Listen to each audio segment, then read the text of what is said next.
Sun Risers వివాదం settlement అన్నటువంటిది చాలా కీలకమైనటువంటి అంశం.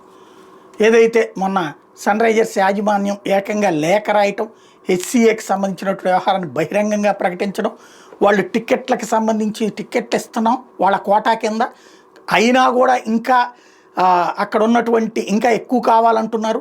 అది ఒక ఎత్తు అయితే చివరికి వాళ్ళకి ఇచ్చిన బాక్సును కూడా, విఐపి బాక్సును కూడా మూసేసినటువంటి పరిస్థితి గురించి జగన్మోహన్ గురించి ఆవేశం ఆగ్రహంతో వ్యక్తం చేసినటువంటి అభిప్రాయాలు, దాని తర్వాత తలెత్తిన వివాద నేపథ్యంలో ఏదైతే రేవంత్ రెడ్డి స్పందించడం, దాని మీద విజిలెన్స్ ఎంక్వైరీ చేయడం, ఇరుపక్షాలను కూర్చోబెట్టిన తర్వాత ఇప్పుడు వివాదం సద్దుమణిగింది.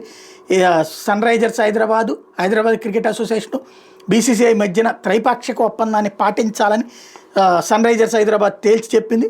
వాస్తవంగా దాని లెక్క ప్రకారం ప్రతి స్టేడియంలో ఆ సామర్థ్యంలో 10% టిక్కెట్లని కేటాయించాలన్నటువంటిది ఎస్ఆర్హెచ్ ప్రతినిధులు అడగటం, ప్రస్తుత కేటాయింపులు యథాతథంగా ఉంచాలని హెచ్సిఏకి 3900 పాసులు, ఉచిత పాసులు ఇవ్వడానికి ఒప్పుకోవడం అన్నది కీ పరిణామం.